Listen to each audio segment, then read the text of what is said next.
नमस्कार। मेरे YouTube channel study of government school में आपका तहे दिल से मैं अर्चना स्वागत करती हूँ।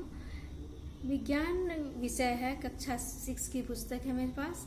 तो उससे विभिन्न प्रकार के अध्याय से 6 है और विभिन्न प्रकार के पदार्थ के संदर्भ में आज हम कुछ बातें रखेंगे।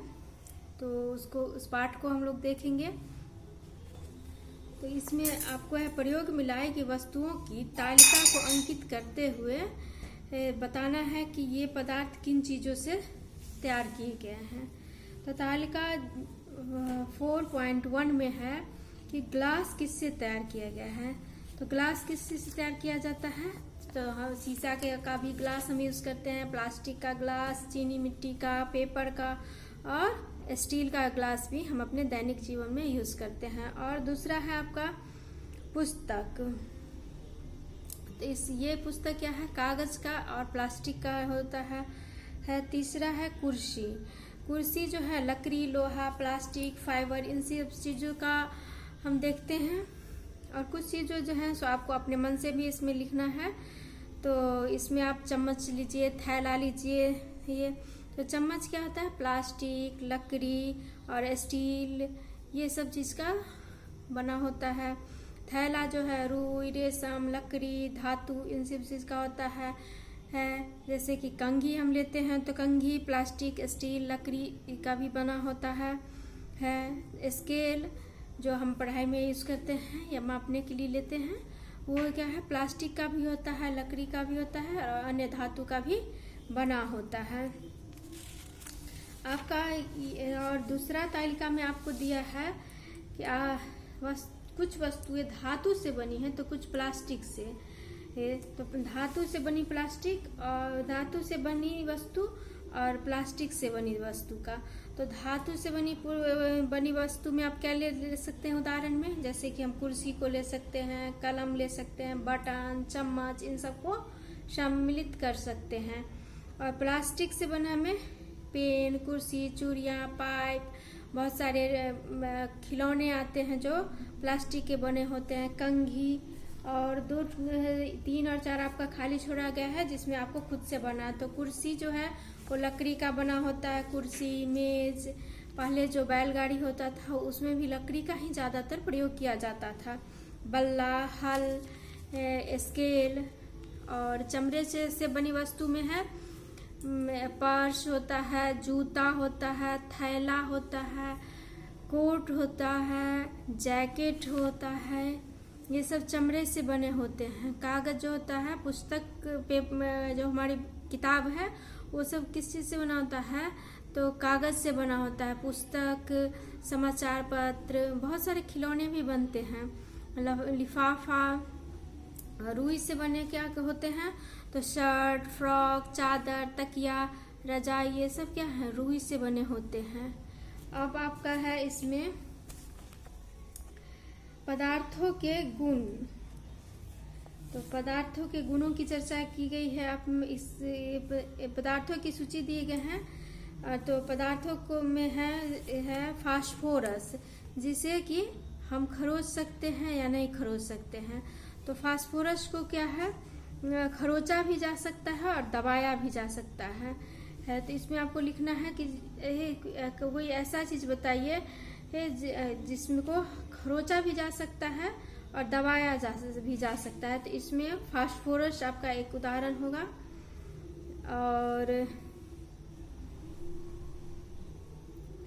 इसके बाद है चमक, दीप्ति।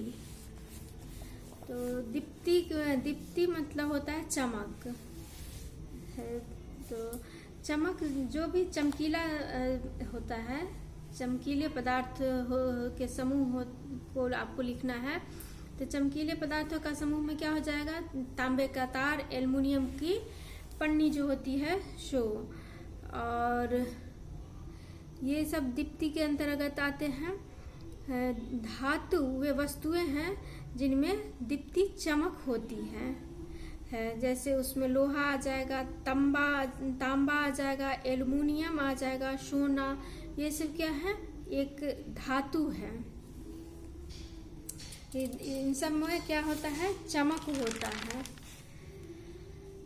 वैसे पदार्थ जिनमें इस प्रकार की चमक, दीप्ति, आघात वर्धक गुण, ऊष्मा एवं विद्युत के सुचालक हो, तनन क्षमता की अधिकता हो तथा ठोस अवस्था में वे सब धातु उपलब्ध हो। इसमें उदाहरण स्वरूप हम क्या ले सकते हैं, तो इनमें हम लोहा, तांबा, सोना, सोडियम, पोटेशियम, एल्युमिनियम, ये इन सब चीजों को हम सम्मिलित कर सकते हैं। देखिए यम और अम जहाँ पर भी लास्ट में आएगा उसको आप ट्रिकली ले सकते हैं, शामिल कर सकते हैं। तो इन सब चीज का दैनिक जीवन में भी हम बहुत ही उपयोग करते हैं। जैसे कि सोना को तो बहुत ही उपयोग में किया जाता है, खास करके भारतीय महिला इसका बहुत ही उपयोग करती है। और तांबे का तार का प्रयोग बिजली के क्षेत्रों में किया जाता है। घर में हम घर बनाने में लोहा का प्रयोग किया जाता है।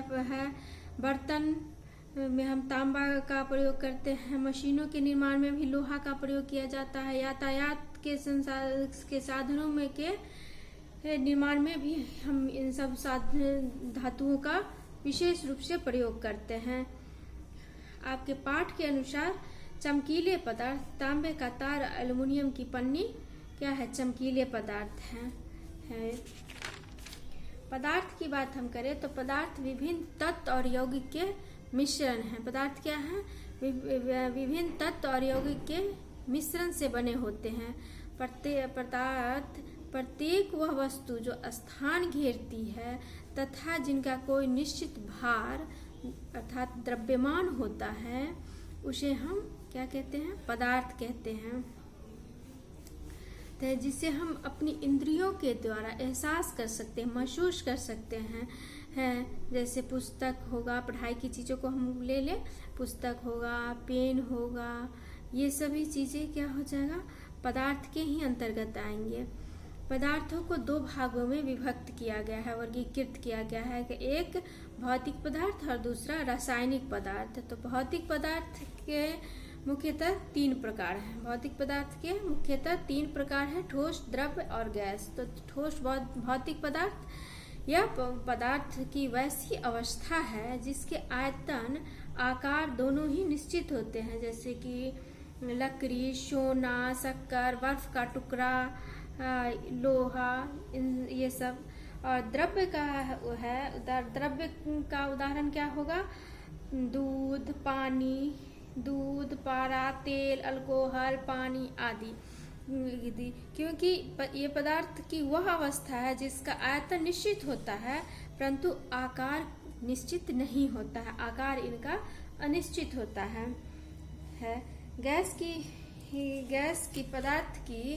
गैस पदार्थ की वह अवस्था है जिसमें आकार एवं आयतन दोनों ही अनिश्चित होते हैं, जैसे हवा, ऑक्सीजन, हाइड्रोजन, कार्बन डाइऑक्साइड आदि।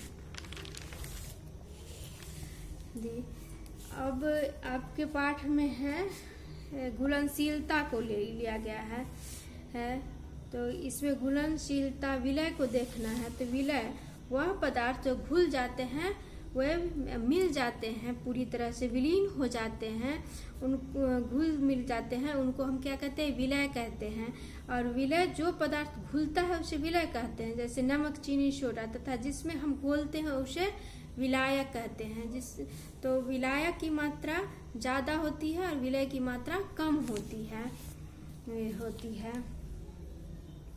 घुलनशीलता यहाँ पर देख रहे हैं। हाँ,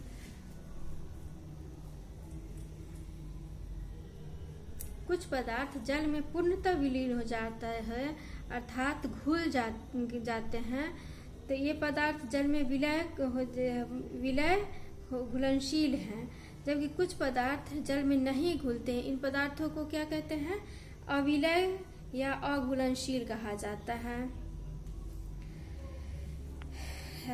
जब हमारे शरीर में हाथ में कभी तैलीय पेंट या अलकतरा लग जाता है तो उसे हम किस तरह साफ कर किन चीजों से साफ करते हैं? तो केरोसिन तेल के सहायता से साफ करते हैं। अलकतरा को भी हम इसी तरह से साफ करते हैं।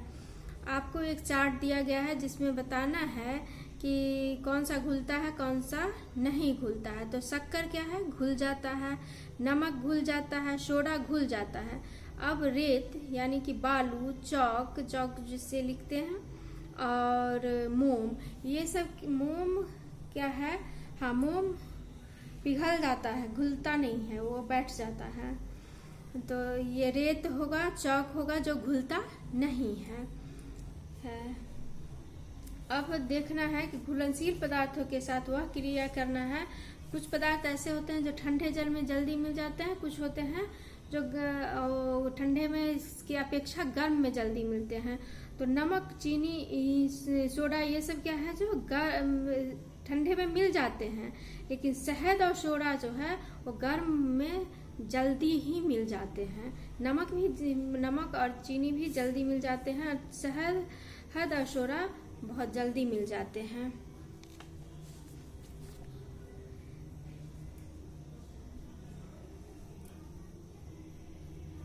पानी की निश्चित मात्रा में किसी पदार्थ की अधिकतम मात्रा कितनी मात्रा घुलती है, इसे पदार्थ की घुलनशीलता, विलयता कहते हैं। इन घोलों को संतृप्त घोल कहते हैं। कौन सा घोल कहते हैं? तो संतृप्त घोल कहते हैं। गर्म करने पर किसी घोल में घुले पदार्थ की घुलने की क्षमता बढ़ जाती है। कुछ गैसें भी जल में घुलनशील है, परंतु गर्म करने पर गैस की घुलनशीलता कम हो जाती है, घट जाती है। नमक को क्या है कि हम गर्म पानी में डालेंगे तो क्या है, वो घुल जाएगा।